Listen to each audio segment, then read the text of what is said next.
అంశము లూకా శుభవార్త 2వ అధ్యాయము 8వ వచనము.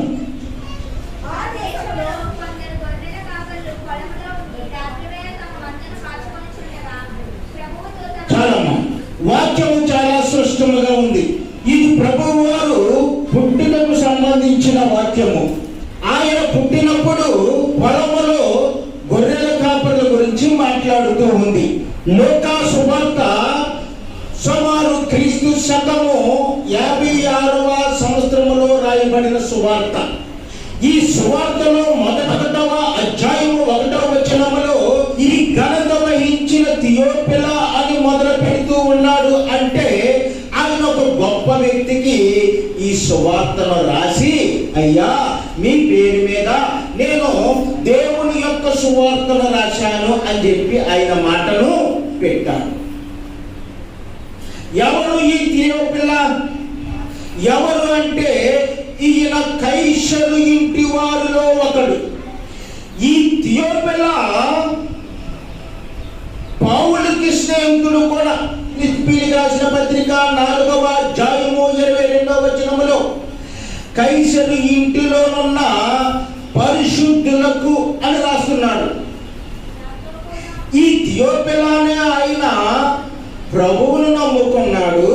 ప్రభువును నమ్ముకుని ఆ ఇంటిలోనే అనేక మంది ప్రభు వైపు తిప్పాడు. అందుకే కైసరి ఇంటిలోనున్న థియోపిలా. ఈ లూకా గారు ఈ లోకాల్లోనే కాదు థియోపిలా అనే పేరును ప్రస్తావించినది అపోస్తుల కార్యాలలో.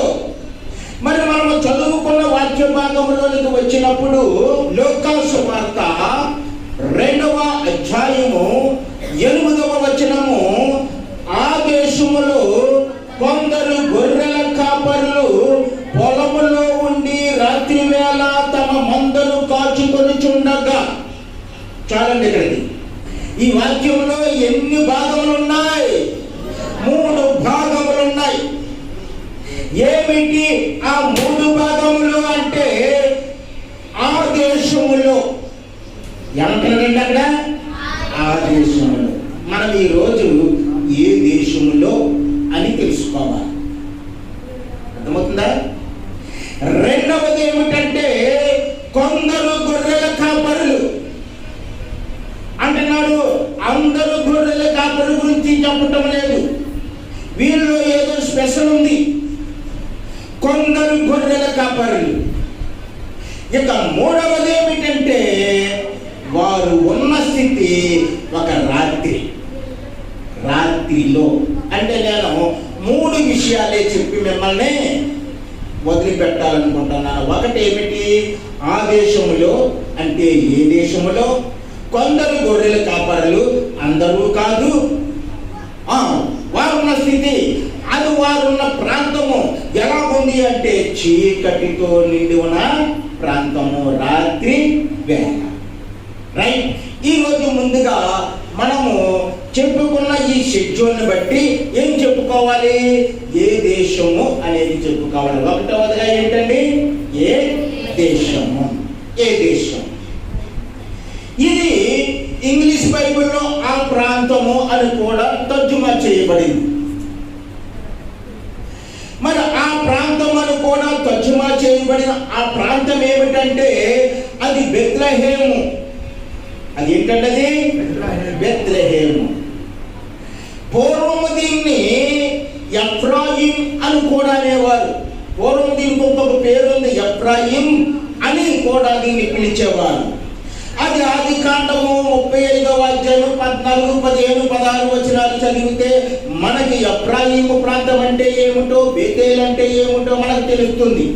ఇప్పుడు సమయం లేదు అక్కడికి వెళ్ళడానికి. అంటే పూర్వకాలము ఇది ఎఫ్రాయిము అని కూడా పిలువబడింది. మరి ఆ ప్రాంతములో దేవుడు మన కొరకు ఒక రక్షకుణ్ణి పంపాలని ఆ ప్రదేశమును, ఆ ప్రాంతమును ఎంచుకున్నాడు. ఏ ప్రాంతమును?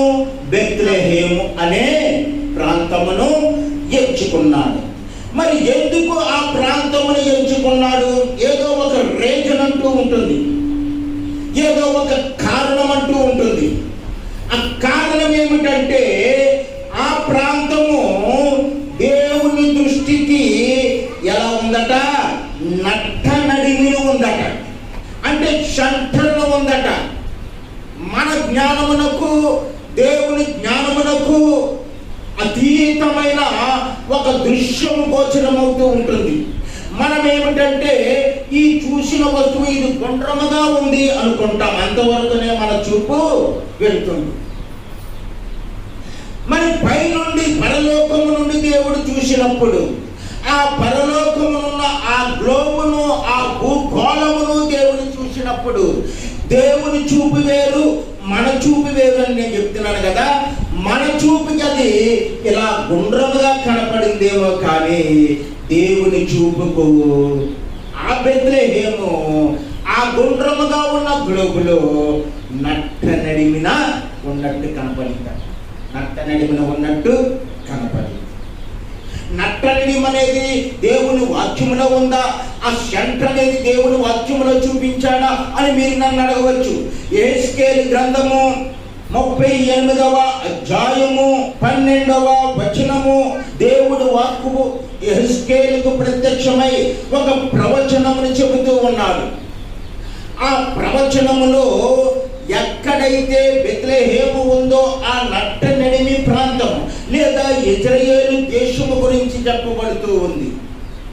ఏమని చెప్పబడుతుంది? వారిని దోచుకొని కొల్ల సొమ్ముగా పట్టుకొనుటకై పూర్వం పాడై మరలా నివసింపబడిన స్థలము మీదికి తిరిగిపోయేదును. ఆయా జనములలో నుండి సమకూర్చబడిన పశువులను సరుకులను కలిగి భూమి నట్ట నడుమ. అక్కడ ఆగాలి. ఏ నట్ట నడుమ? అబద్ధం చెప్పదు కదా బైబిల్. మన దృష్టి వేరు, దేవుని దృష్టి వేరు. మన చూపి వేరు, దేవుని చూపి వేరు. ఆయన భూమిని సమస్తమును చేసిన వాడు. ఏది సెంటర్ పాయింటో ఆయనకి తెలుసు, ఏది యాక్సెసో తెలుసు, ఏది కోరో ఆయనకి తెలుసు. కాబట్టి భూమి నట్ట నడుమ నివసించి జనుల మీదకి తిరిగిపోయేదును అంటున్నాడు ఇక్కడ ప్రవచనములో. ఈ ప్రవచనములో మనకు కావలసినది ఏమిటంటే భూమి నట్ట నడుమ. పూర్వము పాడై నెబుకద్నెజరు చేతిలో పాడైంది, మరలా అది కట్టబడింది. అది ఇందులో ఉన్న సారాంశం. భూమి నట్టనడిమి ప్రాంతం అంటే దేవుని యొక్క ఏర్పాటులో ఉన్న ప్రభువైన యేసుక్రీస్తు పుట్టిన ఆ ప్రదేశము. అక్కడ బెత్లెహేములో ప్రభువైన యేసు జన్మించాలి. ఎందుకు జన్మించాలి? ప్రవక్తలు చెప్పారు, ప్రవచనములు చెప్పారు. మీకా 5వ అధ్యాయము 2వ వచనములో బెత్లెహేము ఎఫ్రాతా యోదావారి కుటుంబములో నీవు స్వల్ప గ్రామమైనను, అక్కడ నుండి చిన్న గ్రామమే, నిన్ను యాలబవు రాజు నీలో నుండే నేను తీసుకుని వస్తున్నాను. మన కొరకు ఒక రక్షకుడు, మనల్ని పాలించే రక్షకుడు, మనల్ని కాపాడే రక్షకుడు ఆ గ్రామముల నుండి, ఆ ప్రాంతముల నుండి వస్తున్నాను. పూర్వకాలము మొదలు శాశ్వత కాలం వరకు ఆయన పరిపాలన ఉంటుందటండి. ఆయనే ప్రభువైన యేసు. ఎక్కడ పుడతాడని చెప్పాడంటే ప్రభువైన యేసు బెత్లెహేములో పుడతాడు అని చెప్పాడు. ఇప్పుడు చెప్పండి, ప్రభు ఎక్కడ పుట్టాడు? బెత్లెహేము. మన అంశము ఏ దేశములో ఆయన పుట్టాడు? ఆయన ఇశ్రాయేలు దేశములో బెత్లెహేములో ఆయన పుట్టాడు. ఇక రెండవది, కొందరు గొర్రెల కాపరులు. సాధారణంగా గొర్రెల కాపరులు కొందరే ఉండరు, చాలా మంది ఉంటారండి. ఇక్కడ కొందరు అని ప్రత్యేకంగా చెప్పబడ్డదంటే మన ఫోకస్ ఆ కొందరు అనే దాని మీద ఉండాలి. ఎవరు ఆ గొర్రెల కాపరులు? సామాన్యంగా గొర్రెల కాపరులు మరి బెత్లెహేములో గొర్రెలను పెంచాలి. బెత్లెహేము కొండల మీద గొర్రెలు పెంచే కాపర్లు లేదు. ఇక్కడ గొర్రెల కాపర్లు అంటే ఒక కాపరిని ఊహించొద్దు. గొర్రెల కాపర్లు అంటే 2 రకాలైన గొర్రెల కాపర్లు. ఎన్ని రకాలండి? 2 రకాలు. ఒకటేమిటంటే సామాన్యమైన గొర్రెల కాపర్లు, వీరు ఆ కొండల మీద, గుట్టల్లోనూ, పొలాల్లోనూ, అక్కడ ఇక్కడ ఎక్కడ పెడితే అక్కడ గొర్రెల్ని, అన్ని రకాల గొర్రెల్ని కాసే కాపర్లు వారు. సామాన్యమైన కాపర్లు, అందులో అన్ని రకాలైన గొర్రెలు ఉంటాయి. ఇక రెండవది ఏమిటంటే ప్రత్యేకమైన గొర్రెల కాపర్లు. ఆ ప్రత్యేకమైన గొర్రెల కాపర్లే ఈ కొందరి గొర్రెల కాపర్లు. ప్రత్యేకమైన గొర్రెల కాపర్లు. ఈ ప్రత్యేకమైన గొర్రెల కాపర్ని ఏమని పిలిచేవారంటే రూబానికల్ షెపర్డ్స్ అని పిలిచేవారు. రూబానికల్ షెపర్డ్స్, లేకపోతే ప్రీస్ట్లీ షెపర్డ్స్ అని పిలిచేవారు. ప్రీస్ట్లీ షెపర్డ్స్ అంటే వీరు ప్రత్యేకమైన వారు, మామూలు గొర్రెల కాపర్లు కాదు. వీరు ప్రత్యేకమైన గొర్రెల కాపర్లు. వీరు ఎవరంటే లేవీ వంశమునకు చెందినవారు. ఎవరు? లేవీని దేనికి ఎంచుకున్నారండి దేవుడు? దేవాలయ సేవకు ఉంచుకున్నాడు, ప్రత్యేకపరుచుకున్నాడు. మరి అటువంటి ప్రత్యేకమైన ఆ గోత్రము నుండి రాబడిన వారు వీరు. అంటే వీరు లేవీ గోత్రము నుండి వచ్చిన వారు, యాజకత్వపు ఆ విధానాలు తెలిసిన వారు. మందిరములో, దేవుని సన్నిధిలో, దేవుని బలి అర్పణలో ఎలాంటివి కావాలి, ఏమి చేయాలనే ప్రతిదీ కూడా యాజకత్వపు విధానాలు, విధులు తెలిసిన వారు కాబట్టి గొర్రెలను కాయడానికి వారిని ఏర్పరచుకున్నాను. ఈ గొర్రెలు ఎక్కడ పెంచబడాలట? ఇజ్రాయేల్ దేశం అంతా పెంచబడిన గొర్రెలను తీసుకోవాలండి వాళ్ళు. ఈ గొర్రెలు ఎక్కడ పెంచబడాలి? బెత్లెహేము కొండల మీదే పెంచబడాలి. ఆ బెత్లెహేము కొండల మీద పస్కా బలి కోసము పెంచబడే ఈ గొర్రెల కాపరుని మనము కొందరు గొర్రెల కాపరులు అంటున్నాం. మరి వీరు చేస్తున్న పని ఏమిటి? లేవీ యొక్క ప్రతి ధర్మశాస్త్రాన్ని చదివారు, విధులను చదివారు, ఆ దేవాలయ సేవను చదివారు. వీరికి ఒక డిగ్రీ ఉంది. ఒక పశువుల డాక్టర్ ఉన్నాడు అనుకోండి, పశువుల డాక్టర్ డిగ్రీ ఉంటుందా ఉండదా? ఆ వైద్యం నేర్చుకుంటాడు. ఆ పశువు ఏ జాతికి చెందింది, ఆ పశువు లక్షణాలు ఏంటి, ఆ పశువు ఎలా జీవిస్తుంది, ఆ పశువు యొక్క ప్రతిదాన్ని కూడా అతను కూలంకషంగా నేర్చుకుంటాడు. మరి ఈ గొర్రెల కాపరులు బలికి అర్పించే ఆ గొర్రెల యొక్క ప్రతి విషయమును కూలంకషంగా తెలుసుకుని అక్కడ ఉన్న ప్రత్యేకమైన గొర్రెల కాపరులు. ఒక విధంగా చూస్తే వీరు ఆ గొర్రెలకు డాక్టర్ల లాంటి వారు. ఈ గొర్రెలను కొండలపైన, బెత్లెహేము కొండలపైనే పుట్టాలి. ఒకటవది ఏంటి? గొర్రెలు ఎక్కడ పుట్టాలంటండి? బెత్లెహేములోనే పుట్టాలి. ఆ కొండల మీదే పెంచాలి. రెండవది ఏమిటంటే ఆ గొర్రెలు తొలిచూలిదై ఉండాలి. మీరు పెంచే గొర్రెలు తొలిచూలిదై ఉండాలి, అంటే మొట్టమొదటి పుట్టినదై ఉండాలి. జాగ్రత్తగా వినాలి. ఈ గొర్రెలు ఎక్కడ పెంచాలి? బెత్లెహేము కొండ మీదే. ఆ గొర్రెలు ఎలాంటివై ఉండాలి? తొలిచూలువై ఉండాలి. ఇంకా ఆ గొర్రె ఎలాంటిదై ఉండాలట? మగదై ఉండాలి. ఎలాంటిది ఉండాలి? మగదై ఉండాలి. ఇంకా గొర్రె ఎలాంటిదై ఉండాలట? మచ్చలేనిదై ఉండాలి. ఆ గొర్రె ఎలాంటిదై ఉండాలి? మచ్చ ఉండకూడదు ఆ గొర్రెకి. వీళ్ళు పెంచే గొర్రెలకి మచ్చ ఉండకూడదు. ప్రత్యేకమైన కార్యం కోసం పెంచుతున్నారు కదా, పస్కా బలి కోసం పెంచుతున్నారు కదా, దేవాలయంలో బలివ్వటం కోసం పెంచుతున్నారు కదా, అందుకని మచ్చలేనిదై ఉండాలి. ఇక తర్వాత ఏమిటంటే ఆ గొర్రె జబ్బు లేనిదై ఉండాలి. ఆ గొర్రె ఎటువంటి జబ్బు లేనిదై ఉండాలి. గుడ్డిది కానీ, కుంటిది కానీ, రకరకాల జబ్బులతో ఉన్నది కానీ అక్కడ పైకి. ఇప్పుడు ఈ గొర్రెలు ఒక ప్రత్యేకమైన గొర్రెలు. ఆ గొర్రెలు పెంచే కాపర్లు కూడా ప్రత్యేకమైన కాపర్లు. అన్నీ తెలిసిన వారు కాపర్లైన వారు. కాబట్టి అటువంటి గొర్రెలు, అలా ఉండే ఈ గొర్రెలు ప్రత్యేకమైన శిక్షణ పొంది ఉంటారు. కాబట్టి నిర్గమకాండము, లేవి కాండము, మోషే ధర్మశాస్త్రము వీరు బాగా చదివేవారు కాబట్టి వారిని ఆ గొర్రెల్ని పెంచడానికి ఆ పొలములో అక్కడ ఉంచటము జరిగినది. ఇప్పుడు ఆ గొర్రెలకు ఈ క్రిస్మస్ ప్రసంగములకు సంబంధం ఏమిటి అనేది మీరు చూడాలి. మన ప్రభువును బాప్తిసమిచ్చే యోహాను ఇలా పరిచయం చేస్తున్నాడు. ఇదిగో లోక పాపములను దేవుని గొర్రె పిల్ల. మరి ఒక గొర్రె పిల్ల బెత్లెహేములో పుట్టింది. ఎవరైనా రక్షకుడైనా యేసుక్రీస్తు. ఇప్పుడు బెత్లెహేములో జన్మించిన గొర్రె పిల్లకు ఆ కొండ మీద పెంచుతున్న గొర్రె పిల్లకు పోలికలు ఏమిటంటే అవి బెత్లెహేము కొండ మీదే పుట్టాలి. ఎవరో గొర్రెలు. యేసు ప్రభు బెత్లెహేములో పుట్టాడా లేదా? పుట్టాడు. రెండవది ఏమిటంటే ఆ గొర్రెలు తొలిచూలివై ఉండాలి. ఆ గొర్రెలు ఎలాంటివై ఉండాలి? తొలిచూలివై ఉండాలి. యేసు ప్రభు వారిని లోకా పరిచయం చేస్తున్నాడు. కన్య అయిన మరియా గర్భము ధరించి కుమారుని కన్ను, తొలిచూలు కుమారుని కన్ను. ఎలాంటి కుమారుని? ఈయన తొలిచూలి అంటే ప్రథముడు, మొట్టమొదట పుట్టినవాడు.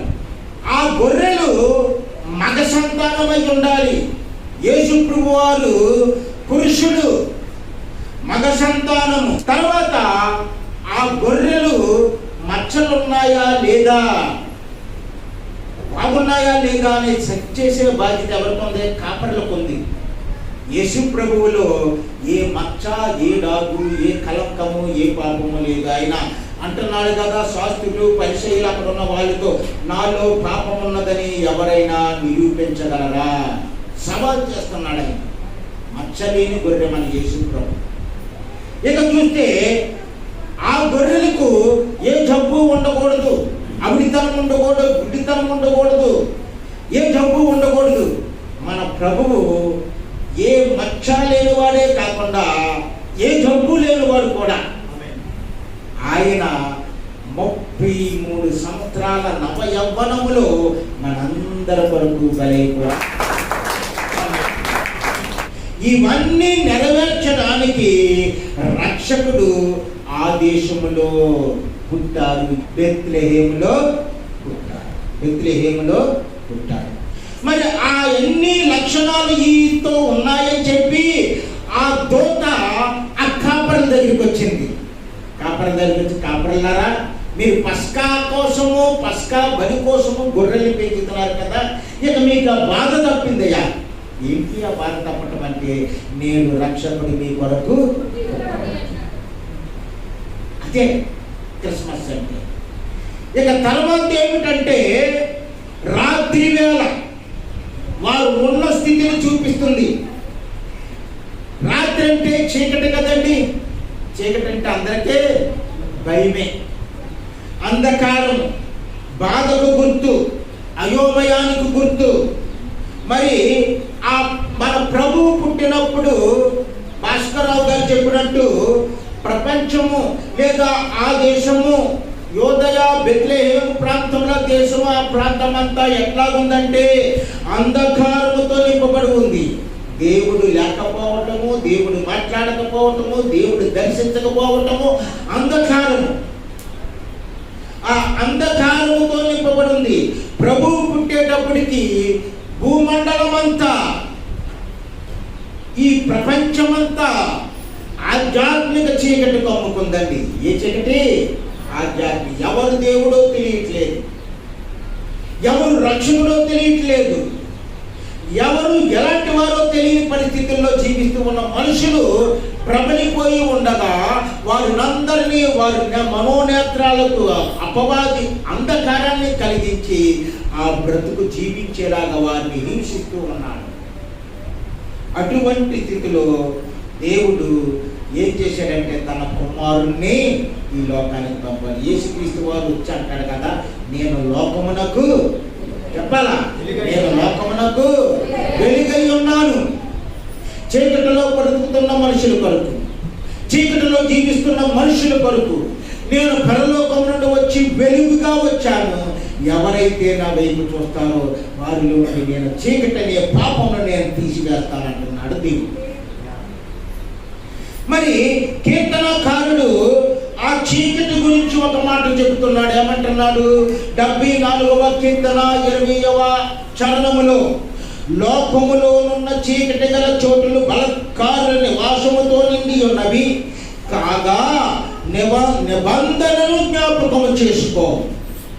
ఏం జ్ఞాపకం చేసుకోమంటున్నాడు? అయ్యా, ఈ లోకములో ఉన్న చీకటి గల చోటులు అనగా మా హృదయాలు, అనగా మా కుటుంబాలు, అనగా మా ప్రాంతాలు, అనగా మా దేశాలు, అనగా మా చుట్టూ ఉన్న సమస్తము దేనితో నింపబడి ఉందంటే చీకటితో నింపబడి ఉంది. ఈ చీకటితో నింపబడి ఉన్న, బలత్కారులతో నింపబడి ఉన్న మమ్మును, మా ప్రాంతాన్ని నువ్వు చేసిన నిబంధనను జ్ఞాపకం చేసుకో. ఏం చేశాడు నిబంధన దేవుడు? ఏదోని వనంలోనే చేశాడు కదా. 3వ అధ్యాయం 17వ వచనములో సర్పముతో అంటున్నాడు కదా, ఆ స్త్రీకి నీ సంతానమునకును అని ఒక రక్షకుని వాగ్దానం అక్కడ ఇవ్వబడింది. ఈ కీర్తనకారుడే చెప్తున్నాడు. ఏమంటున్నాడు?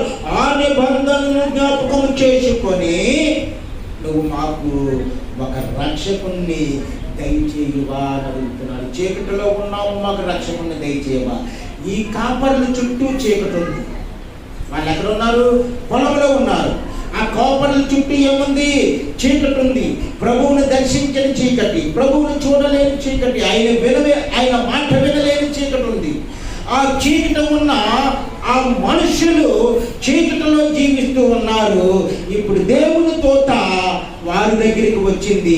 ప్రభువు పుట్టిన వెంటనే ఆ వర్తమానము వారి కోసము తెచ్చింది. లోకాసు సువార్త చూడండి, 2వ అధ్యాయము 9వ వచనం ముగించేసుకుందాం. 9వ వచనం, ప్రభువు దూత వారి యొద్దకు వచ్చి నిలిచెను. అక్కడ ఆగగా ప్రభు దూత వారి యొద్దకు నిలిచిందట, వచ్చి నిలిచిందట, నిలబడ్డదంతే, నిలిచాను. అప్పుడు ఏం జరుగుతుంది? ప్రభువు మహిమ వారు చుట్టూ ప్రకాశించినందున దేవుడు పంపిన దూతే వచ్చి వారి దగ్గర నిలిస్తే వారి ఏ మహిమ ప్రకాశించింది? ప్రభువు మహిమ వారికి ప్రకాశం. ఎంత గొప్ప దేవుడు చూడండి. ప్రభువు మహిమ వారు చుట్టూ ప్రకాశించినందున వారు మిక్కిలి భయపడ్డారు. చీకటిలో ఉన్న వారికి ఒకేసారి వెలుగొస్తే ఏమవుతుంది? నా హృదయం అంతా చీకటిలో నిండిపోయింది. అంటే పాపంతో ఉంది నా హృదయం. ఎప్పుడైతే దేవుడు యేసు అనే వెలుగు వచ్చేసిందో నాకేమనిపిస్తుంది? అమ్మో, ఈ పాపాన్ని ఎలా వదిలిపెట్టాలి, అమ్మో ఈ పని నేను ఎలా వదులుకోవాలి అనుకుంటాం కదా. ఈ రోజు దేవుని మహిమ మన చుట్టూ ప్రకాశిస్తూ ఉంది.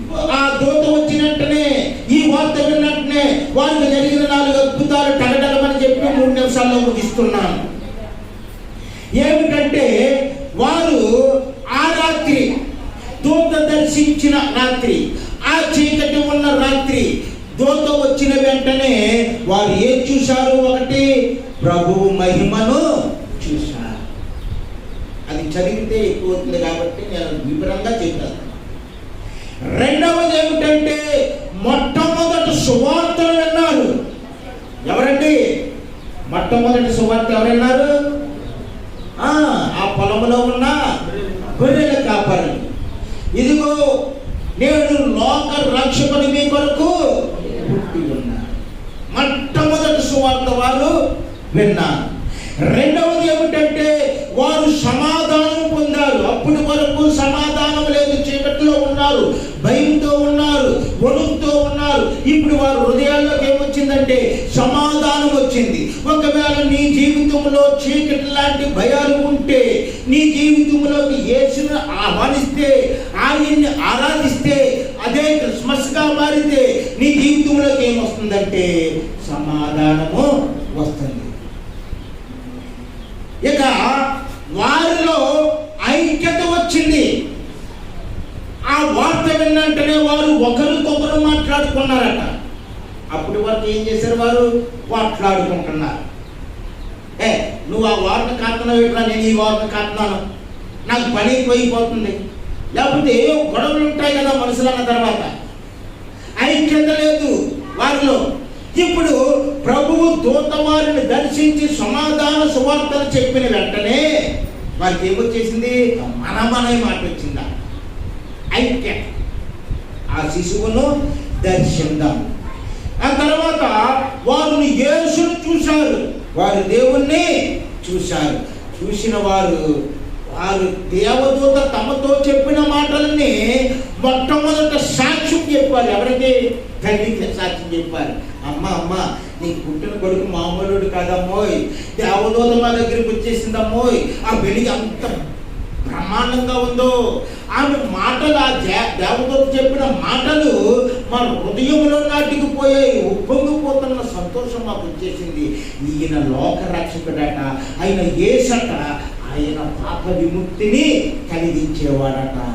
సువార్త సాక్ష్యము తల్లికి చెప్పేశారు వారు, తండ్రికి చెప్పేశారు వారు. అక్కడ ఉన్న వారికి చెప్పుకుంటా పోతున్నారు వారు, అక్కడ ఉన్న వారికి చెప్పుకుంటా పోతున్నారు వారు. చివరికి అది చెప్పుకుంటూ దేవుని మహిమపరచుచు వెళ్ళిరి అని అంటుంది. అంటే మహిమపరచడం అంటే ఆరాధిస్తూ వెళ్ళిరి. ఎవరిని ఆరాధిస్తూ? క్రీస్తును ఆరాధిస్తూ. క్రిస్టోస్ అనే గ్రీకు పదము క్రీస్తు అని, మాస్ అనే లాటిన్ పదము ఆరాధన అని. క్రిస్మస్ అంటే క్రీస్తును ఆరాధించటం. నా కొరకు ఒక రక్షకుడు పుట్టాడు, నన్ను పాపము నుండి విడిపించడానికి, నాకు నిత్య జీవం ఇవ్వడానికి, నాకు సమాధానం ఇవ్వడానికి, నాకు చీకటిలో నుండి బయటికి తీసుకురావడానికి వారు ఆరాధించుకుంటూ వెళ్ళి వారు దేవుణ్ణి మహిమపరిచారు. ఈ వాక్యము 3 భాగాలు మీకు బాగా అర్థమైంది. ఒకటి ఏమిటంటే వారు ఏ దేశము, అక్కడ వాక్యం ఏంటంటే ఏ దేశమో తెలుసుకున్నాం కదా, అది బెత్లెహేం.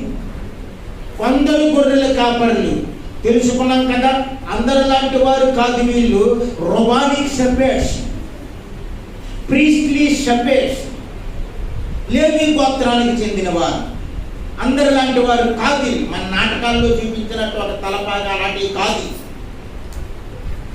ఇక మూడవది ఏమిటంటే వారు ఉన్న స్థితి, పడిన స్థితి, చీకటిలో పాపంలో ఉన్న స్థితి నుండి వారు వెలుగులోనికి రావడం. ఈ వాక్యము 3 భాగాలు మన హృదయంలో నాటుకున్నప్పుడు నిజంగా మన హృదయంలో ఇప్పుడే క్రిస్మస్ చేసుకుంటాం. ఇప్పుడు అందరూ నాతో చెప్పండి, హ్యాపీ క్రిస్మస్.